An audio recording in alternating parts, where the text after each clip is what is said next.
Well, welcome to the show. I'm Brendan. I'm Corey, and this is Our View from the Bench. Welcome back, Benchwarmers. The NBA playoffs have begun, and we are here to give our first round predictions. Although we have already seen game one and some of game two, we wanted to give our thoughts on each matchup. I'm Brendan, the Nuggets dustpan holder. And I'm Corey, Kawhi's questionable tag. And this is Our View from the Bench. Before we get started, if you're not already, don't forget to subscribe to the channel, hit that notification bell so you never miss any one of our new episodes.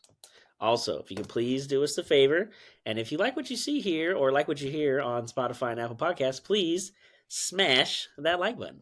Smash it for us, man. Come on. It's free. It's free for both of us. Free for you, free for us. And it helps out a lot more than you probably think. Absolutely. All right.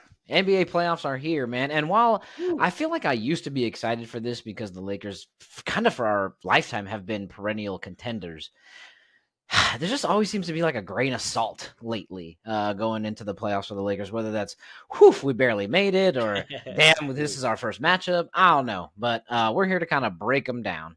We're not just covering the Lakers, although that is our favorite team. We're going to break down all of the first round matchups. We're not going to go all the way through it. We're probably going to do round by round and kind of see how our predictions go through. Not like the NCAA bracket, right, Corey? Where it's all so fast, you just got to freaking pick everything right away. Yeah, each of these series will last a minimum of 4, so it gives us a good week or so to kind of watch the series round by round, and then we'll go each round moving forward and give our predictions based on the matchups that come forward. Exactly. So we're going to go based off of the NBA bracket that's on the NBA.com website, and we're going to work our way through that bracket. You're going to see our predictions pop up on the screen for each of us as we go through it. We're going to give a basic, quick run through who wins what series, how many games, quick snippet of why. Let's start with you, Corey. We're starting that upper bracket, like where we were.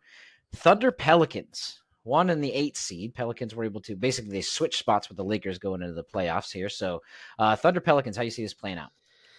You know, it's weird. When the playoffs first started, I wasn't sure if I know Oklahoma City. Wow, that was weird.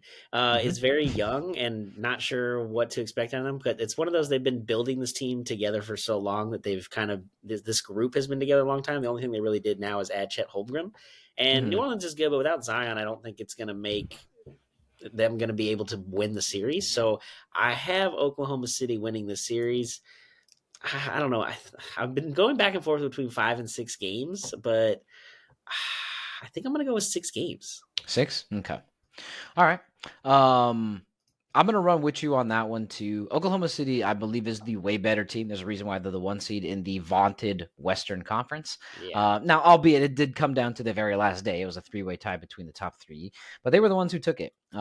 Although they are a young team, I couldn't agree more with you. They are young together, like you've said. They've been growing together, besides Chet, who was technically drafted a year before but sat out. But even then, I mean, you're around the team. You're practicing with the team. You're learning with the team. So I still think that, although he's only played for 1 year, he's kind of been around for 2. I see them taking this series in 6 as well. New Orleans is not going to lay down, but it's not going to be too much of a fight, I think, with Zion being out. Yeah, I can't. I mean, again, without Zion to beat up in the post against a skinny Chet, not that Chet's not good, but the size difference between those two, I think would be a more willing battle to me, even push it to like 7 games. But I still think ultimately OKC has more weapons, and I think SGA averaging over 30 points during the season gives them definitely an advantage on that side. I mean, being an MVP finalist will do that for you for sure. Yeah, he's really good. Hard to really count this team out. They are very, very talented. What I'm super curious to see is how they're able to, if they're able to, keep as much of this team going forward when everyone starts getting paid. Because obviously they got a young talent, which means nobody's making any money yet. Well, relatively, believe me, they're making money in the NBA. Just, not necessarily superstar money per se. So yeah, it'd be super interesting to see how it holds up going forward. But we're moving on. Clippers, Mavs. Man, do I want the Clippers to not win 1 game. And since we're obviously a little bit behind on doing this series, they've already won 1. How do you see the rest of this kind of playing out? Well, to be honest, I think Dallas is going to win the series ultimately. Watching the game yesterday, Dallas got beat bad. I know the final score got a little closer with 12 or 13 at the end of it when it was all said and done. But watching that first half, Dallas missed off the top of my head, at least 3 wide open layups. Exum missed like 3 or 4 free throws. Doncic was like 3 of 14 from the field. Like they just didn't They're make not great, open yeah. shots. So it's not that Clippers did anything spectacular. They played decent defense, which is what they typically do. But it's also one of those things without Kawhi. I think there's the whole missing man theory that has been talked about over the years in the NBA, where they come out and play good as a team. But I don't know if Harden's going to do what he did yesterday every game of the series. And I think ultimately Luka and Kyrie will show up and get them through the series in 7. 7. Okay. All right. I feel what I want to bounce off. Well, first, let me start with this. I have seen a total of 0 minutes played of all of these games. I had a super busy weekend, and I was busy. I didn't catch anything. So, and I haven't watched a lick of any basketball tonight either. So I've visually seen none. I'm just going based off of what I had seen in the regular season. So that's the first thing. Second thing I want to address is you're totally right with the missing man syndrome. You said it was or something Theory, like that. missing Anyway, man theory. Thank you. The only caveat to that, because I believe you're 100% right with it. The only caveat is this dude is always missing. So it's kind of like business as usual for this team, which makes them, in my opinion, a little bit more dangerous because they're used to operating without him. I do see this going 7 as well, but I see Kawhi working his way back. Okay. And for that, and Game 7 obviously being in LA, granted, it's a Laker town, but they're not playing the Lakers. So they will have home court advantage because they're not playing us. And I say Clippers in 7. I say they squeak one out. I doubt they're getting by one of the next couple teams. Well, I guess the Thunder is who we pick, but I don't. As much as I don't want this, believe me, I freaking hate this damn team. Yeah. Them being up 1-0. Granted, it's their home game. They're supposed to win the first one. I get all that, but like you said, it just didn't. Again, I didn't watch it, so maybe my pick is from the sight of the score as opposed to like what you did was actually watch the gameplay. But I'm going Clippers in 7. Okay, Clippers in 7. I mean, like I said, the two teams are very evenly matched, and the 2 times they played previously, I think it went 7 games once and 6 the others, and that was a few years ago. And I mean, Dallas is a different team. I mean, Gafford had a terrible game yesterday, so I think he's already been quoted saying, "I can't play that bad and expect us to win. I need to be better." So I expect Dallas to bounce back and have a much better game too. And with Kawhi being out, I get what you're saying. Like if he comes back, it could change the series. But also, even if he comes back, if he's already got knee inflammation now and they're doing shots on him, like how many games is he gonna be able to play? Even if he comes back, because he played 2 games in 3 days when they get back to Dallas, or 3 and 4. Like I just don't know if that's going to be something he's capable of at this point. He did play 60-something this year, which is the most he's played in I don't know 5 or 6. 2018, years I think it was. There you go. Yeah. Yeah, because I saw that same stat. Yeah, and believe me, bro, I'm rooting for it. Go Mavs. I ain't against it. But yeah, I don't know. I just see the one thing that they do see is that they have James Harden, so that choke factor could possibly show up, and that's what I'm kind of hoping for. But I digress. Moving on. Now we're going to move over to the other side of the top half of the Eastern Conference. Now, before we move to the bottom half of each, so the fabulous 1 versus 8, which honestly could have been a good matchup had Kelly Oubre not freaking landed on Jimmy Butler. If Jimmy Butler was here for this series, I'm still not picking the Heat to win it, but it's definitely a lot closer. What do you think with this Boston-Miami matchup? Well, I mean, if Butler was in it, it'd be a different discussion. But without Butler, Miami just doesn't have enough, I think, because Boston is so deep and they've been so good all year. I mean, 60-plus wins, the only team in the NBA to do so. So I get it that they're at the top for a reason. Now, Loff would tell you they'd probably lose to Miami without Butler if we were talking to him, but that's a whole other thing. But we're not talking to him. He's not on this episode, so. And for good reason. Yeah, but I'm thinking Celtics in 5. I think Miami will go down 2-0, go home, probably grab game 3, which is typically what happens when you go down 2-0 and you get the first game back at home. The team that's up tends to take the foot off the gas a little bit, but I don't think the Celtics are going to let them get back into it and will ultimately win the series in 5. Yeah, I was really torn about a sweep just because Miami is without Butler and Boston is that stacked. But because of the coaching and the grit that is the Miami Heat culture, right? Heat culture, I'm giving them a game 2. I believe at the beginning of the series, they were minus 10,000 to win it, which means, yes, you have to bet $10,000 in order to win $100. But yeah, that's Laffy. He's his favorite. Yeah, they suck. Probably going to lose to the Heat. Yeah, right. Yeah, fucking right. Celtics in 5, unfortunately. Yeah, I know. As Laker fans, I'm not excited about it, but it is what it Nah. Yeah. is. Got to be honest about it. This one is actually super interesting to me, and I believe we have similar opinions, but maybe different timelines. Cavs Magic. Where are you going? Well, I mean, the fact that Cleveland won game 2 today already and is up 2-0, I think it's kind of a similar situation to the Miami series in Boston where they're going to go back to Orlando. They haven't been in the playoffs in a long time. They'll win game 3 because they're excited to be back. It's a young squad. First year coach, I believe, and Jamal Mosley, I think is the coach, if I remember correctly. I remember the last name Mosley. I don't remember his Yeah. first name. So, they'll get game 3. They'll be excited. I think Cleveland ultimately has some of the more veterans. And even though Donovan Mitchell and them aren't going to necessarily make it all the way to the finals in a sense, but, they do have some tested veterans on that squad. And I think that Cleveland will win the series in 5 when they get back home. Yeah, I'm going to because the Magic have been so surprising all year, I'm giving them 2. I do think the Cleveland takes it. But I think they take it on the road. I think they split maybe the first few. Magic kind of take it, and then from there, I think they kind of close it out. Cavs in 6. I think the names that you kind of noted, especially Darius Garland. The only thing is Paulo Banchero, bro. Not a lot of people He's give good. him props, bro, but he is extremely underrated. I think he's just lost in Orlando. Obviously, that's kind of what it is. Most likely, it's just not a lot of media coverage down in Orlando. Yeah. But this team is a 5 seed. And it's, I would say, mostly because of him. I mean, obviously, it takes a team effort to do it, but he's the best player on this team. He's proved to be really good coming out of college. So yeah, props to him. Honestly, but I think they fall still. Yeah, I'm with you there. I think Orlando's just 1 year away. I think they'll have some cap space in the offseason. I think like $30 million. They can go out and add some real I mean, Markelle Fultz and Gary Harris are the two that come to mind that are going to come off the books. So nice. Maybe there's been rumors if Klay Thompson's going to leave, maybe Florida or Orlando could offer him a little bit more money and an opportunity. A little 3-point shooter, why not? Yeah, spread the floor out a little bit. And I think that Orlando's moving in the right direction. I just think they're just a little too early to the party. Yeah, but being a 5 seed this year, not staying out of the play-in from, I don't believe they were in the playoffs last year, to being a 5 seed this year, big turnaround for them. But the Cavs kind of shut them down. They just got a lot of talent, a lot of veteran talent too. So yeah, for sure. All right, moving to the bottom of the Western Conference bracket, the 3-6 and 2-7 matchup. We got Wolves Suns. Where are you at on this one?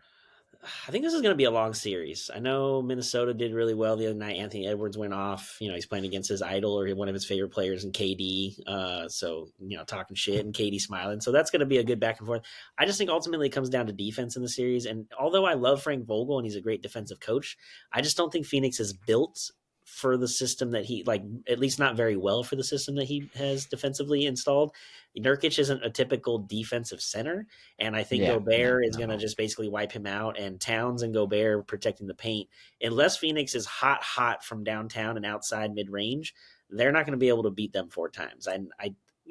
Grayson Allen's good during the regular season, but is he going to be able to do that completely in the postseason and every single night when it's going to be needed? Because even last game, Beal and Booker each had 15, and I don't expect that to happen every night, which is why I think Phoenix will win some games. Yeah, but I think Minnesota ultimately will steal this in 7 at home.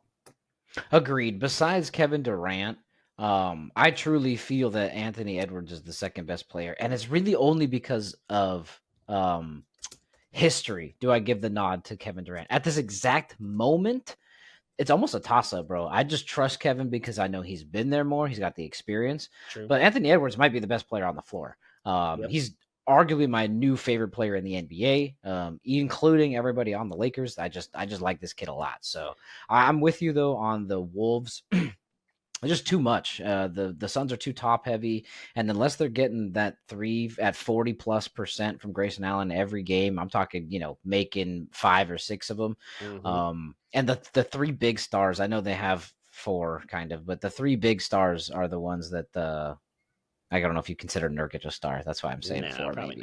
But the 3 big stars have to go off, and I don't know. That's a lot to kind of have to depend on. Whereas, it could just be a cat game or an ant game or a defensive game, and they have a lot more ways to beat you. So I say Wolves in 7 because I do think that the Nuggets are going to push them. I mean, the Suns are going to push them a lot for sure. Yeah, and if you think about it too, what does the discussion become around KD if they don't win the series? Everywhere KD goes after Golden State, it's maybe it wasn't. I mean, I not thought he wasn't a big part of why they won in Golden State. Obviously, he was. He got the 2 Finals MVPs while being there. But like they won before he was there, they won while he was there, and they won again without him after he was gone. So like, I don't know. I just look at not that I don't think KD is one of the best players of all time or anything, but it just like kind of changes your thought process maybe on what his ultimate resume will look like at the end. Well, maybe we'll have like a post afterwards of him crossing his fingers. This is my next chapter, and then going back to Golden State. Maybe that's it. Might be too late for that now. He's like, you know what? I miss Steph. You know what? Let's run that back. Let's run that back. I think Steph and Clay are too old, and well, not Steph necessarily. Clay's getting too old and beat up with the injuries. I think Draymond is Draymond can't control his fists. Yeah, he's getting near the end of his run as far as being a really, really productive player. So it might be too late to go back to Golden State at this point, and I don't think they have the cap space anyway. But it is just going to Boston. It is just interesting to think about what KD's legacy, I guess, so to speak, will be when he's all said and done.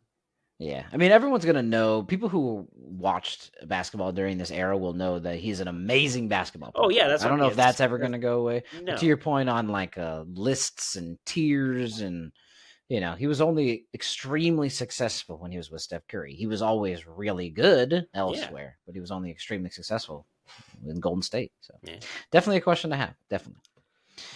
Okay, moving on to the one I kind of don't want to talk about. So I'll get it out of the way for myself really quickly.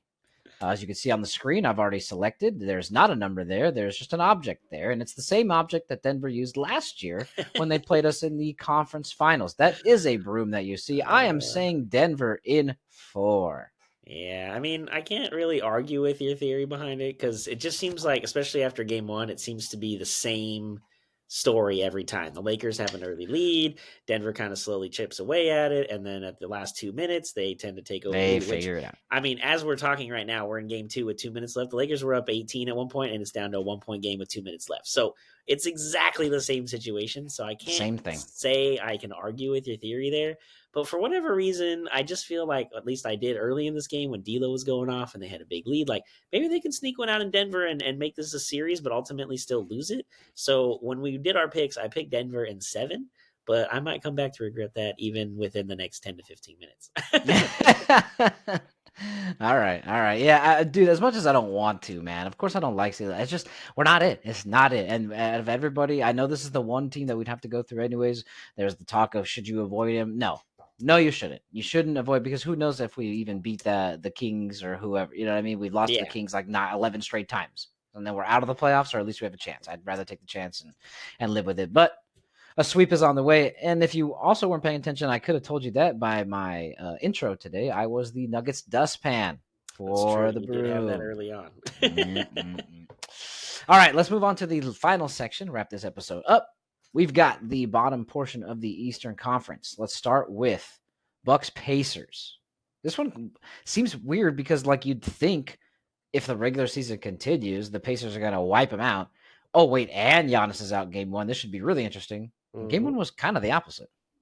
Yeah, it actually was. It's kind of weird. I mean, Lillard went off in the first half. I think he had like 30 or 35, and then he had nothing in the second half. So that was crazy, bro. I saw an over-under. Someone picked over 35.5 for him. Oh, my God. They probably felt so good going into halftime. Right? Dude needs 1 point. Couldn't score. Oh, my God. That's hilarious. But, yeah, no, I think, like, Indiana's really good offensively. They were one of the best offenses this year, if not at one point, he was talking about one of the best offenses in all of history of the league. So they're going to score a lot of points. I just don't think they play enough defense. And even without Giannis, I think Dame is kind of just going back to his normal way of playing like he did in Portland, where he carries the team. And ultimately, I think that's what gets them over. And I do feel if they go up 3-1, though, I will be nervous because Doc Rivers is a coach. But I don't see that happening. I think it's going to go 2-0, 2-2, 3-2, 3-3, and then ultimately Milwaukee will win at home because I just think Indiana's young and this is their first real playoff run as a group, and they're ultimately going to fall short. I agree. I like the idea of the Indiana being young, and I agree with that portion. The portion that I have the reason why I'm picking the opposite of you, I'm saying Pacers in 6, is for the 2 reasons that we kind of stated. The one that I stated was Giannis. Don't really know what's going on. Even if he tries to play, where's he going to be at, right? Similar to the Kawhi situation that you mentioned. And the second, but the biggest reason is Doc Rivers. Like, as soon as they hired Doc Rivers, I completely took Milwaukee out of the playoff run. I don't care if they somehow came in first. I know they weren't going to. Or somehow took the 2 seed. They are not going deep. and it has nothing to do with the players on the court. It's literally because of what we've seen. I mean, I'm not going to jump on the crazy train and say, but this one's different. I'm not going to do it. So I'm saying Doc Rivers blows it because that's what they do. It's going to be the perfect way to, but Giannis's injury, no. No. So they're going to blame it on Giannis being hurt or not blame him. That's not what I'm saying, but I'm saying like the series loss, whether it's this one or if they lose the next round, I have a feeling they're not going to the finals. So whichever one they're going to blame. But the injury, not blame, but like you said, it'll be the reason in a sense. The reason, thank you. Yeah, not blame as in this is your fault, Giannis. No, not at all. But use it as an excuse for sure. So I'm saying Pacers in 6. They won the season series, I think 3-1 or 4-1 because they had the extra one about in the in-season tournament. Yeah. They own this team. The only one they won is when Giannis had his career high and they fought over the ball. That was the only one they won this whole series or year. So, yeah, we will see. That's mine. Always scary to root for or pick. Yeah, I have. I'm not doing great on this next one because I picked this also before today's games. But we're moving on to the final one. This is Sixers Knicks. I'll let you start because I'm gonna have to already change mine probably. But go ahead.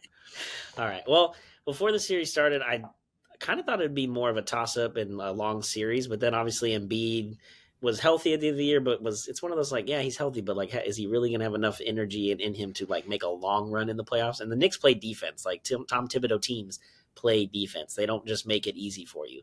And, they lost the Knicks won game 1 at home, whatever. And then I thought Philly was going to sneak out and get game 2 tonight, but the way the game ended, where Philly's up, I think 5 with like under 30 seconds left, they give up a 3. They try to inbound to Maxey so he can get fouled. Apparently Nick Nurse said he called a timeout and the ref didn't hear him twice. And so then they turn the ball over and DiVincenzo on a bunch of just craziness, loose balls everywhere, gets a 3 and gets a 1-point lead. And then, that's the game. So, also Embiid in the post-game locker room with his head down like, oh man, I don't know what we're going to do. Like that's already not a good sign. So, yeah. But again, this was before the series started. We made these picks. And I think the Knicks, for some reason, just because they seem to be, again, more defensive minded, I think they're going to win the series in 5. Okay. All right. I picked Sixers in 6. So this looks hard already because now they can't lose again. I thought they were going to take 1 in New York, win both at home, lose back in New York, and then win again at home. But that's not the recipe here. So if the Sixers are going to win, I really thought that Embiid was going to be a little bit better. And I'm used to Tom Thibodeau teams, granted, great defense, being run down by the time the playoffs kind of start. But I actually do think that the Julius Randle absence helps the Knicks more than it hurts it because he is atrocious come playoff time. So I think the Knicks are better kind of hey, just stay healthy, buddy. You just go ahead and sit right there and you heal up. I know Stephen A is stoked, and so is Spike Lee. Yeah. I don't know how much further they get. I'm hoping somebody can make a run at the Celtics. So if this is the best team to do it, then great. But I don't know who will. So I'm going Sixers in 6 or 7. I'm going to swip it a little bit right now just because they obviously lost tonight. But let's go Philly. No. Yep. Oh, New York. All right. So that is it. We have given you the first round predictions for the NBA playoffs in 2024. We're going to hopefully do better than our NFL playoff predictions that we kind of did previously. We're going to check back in. And once we move on to the second round, and then we will give our second round predictions. Hopefully all or most of what we have is right. I know we have a little bit of difference. So hopefully one of us is either completely right or we're both mostly right. Actually, the one thing I hope I'm wrong about is the Laker one. That's the only one I care about. Yeah, same. And somehow, if the Heat could somehow, pull something out of their ass, that'd be fun too. But yeah, that would be great. So, well, appreciate everybody stopping by as always. Thank you as always for seeing things from our view from the bench. I'm Brendan, and I'm Corey. Like we always say, enjoy the sports until we talk again. Peace.